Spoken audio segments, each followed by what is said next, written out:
Hello and welcome to Life with Art. Today we're going to be doing an image of a jellyfish. And even though we know jellyfish can be creatures that live in the ocean and sometimes can harm us, unfortunately, if we're swimming too close to one, their tentacles can injure us and sting us. But they can also be some of the most beautiful creatures in the ocean. I recently went to an aquarium and saw them, and their colors are magnificent. So we're actually going to do a picture of a jellyfish today. I'm going to walk you through the steps. You need a white crayon. You need some kind of watercolors. So I have my watercolors that I have here. You can use a regular 8 color pack. Simple watercolors by Crayola, anything that you have. And of course you need some water because watercolors only work with water. So to make the drawing, you are going to use a white crayon. I'm going to move this out of the way so I can show you how to do the drawing. But since you won't be able to see the white crayon on my white paper, I'm going to show you how to do the drawing with a black marker. But like I said, you will go ahead and do it with a white crayon. So first we're going to do a scalloped line first across the top, kind of pretty much the top of our paper. And then another curve to show the main shape of our jellyfish. Then our jellyfish is a rounded creature, so I'm going to curve the edges on either side in, probably about the middle. Then they have a lot of tentacles, so I'm going to use the lines to get really creative with drawing tentacles down from the top of my jellyfish, and they can be all different sizes almost, but they all kind of want to come together towards the bottom.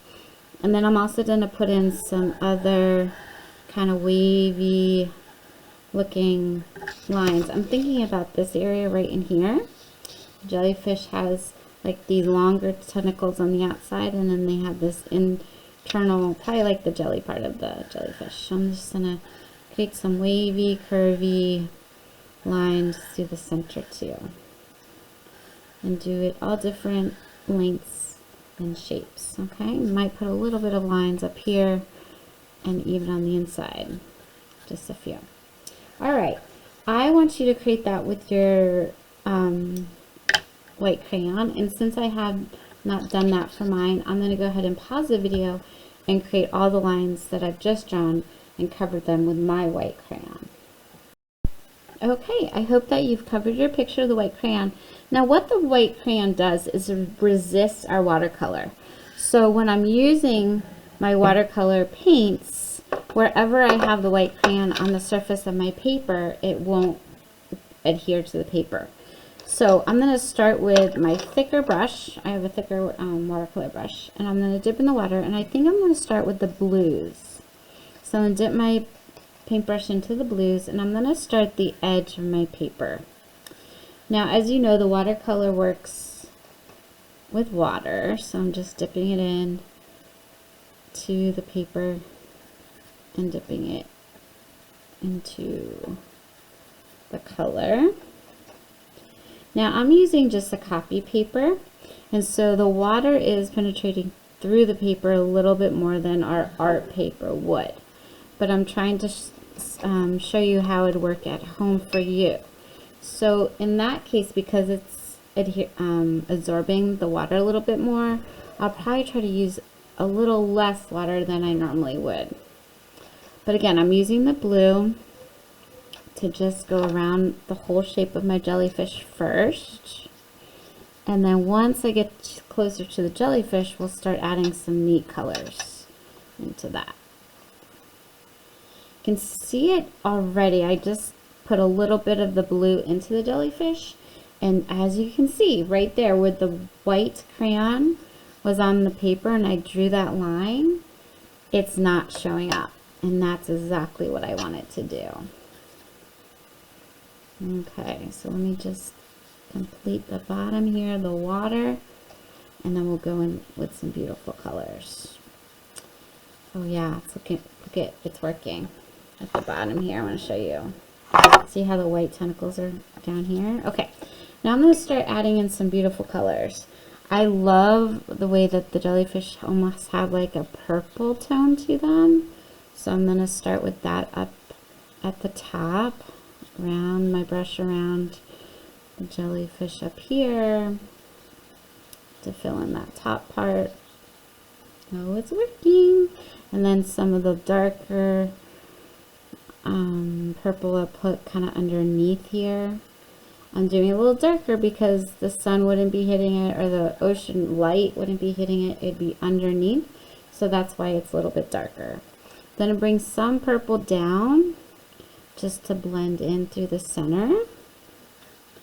But then I want to also add some other really pretty colors. So let's add like a reddish pink. So I'm going to dip it in the red and then the white to bring in some other colors to my jellyfish. And jellyfish, let's look back on this picture. They really are colorful. You can see yellows in here, some pinks and reds, some blues and purples. So really whatever colors, whatever you want to choose really is going to make it beautiful. So there, I'm going to put some red through there. A little bit more red on this side here. And look at how this white is showing through. So it's really showing the texture of that jellyfish and the tentacles. And yours is going to look even better because you didn't have the black on your paper. Yours is going to have the beautiful white sticking out to show the jellyfish. Then add just a little bit of yellow just to highlight some of these areas. Wow, that looks so pretty. I hope you guys are enjoying this one. This is a really colorful and creative project that really can't go wrong once you have drawn out that jellyfish shape and then start just blending in those beautiful watercolors. All right, I think I'm just about done. I know I went a little bit quickly on that, but I want you to get to your final piece of this project because I think it's a beautiful one, and I think you really will enjoy creating this and having a beautiful picture you would hang up in your room or in your home during summertime. Would be a great piece to have. So enjoy, and don't forget to put your name at the bottom. This is your masterpiece. So I'm going to put my initials right here and 2020. All right, enjoy your artwork. Have a good time, and I'll see you soon.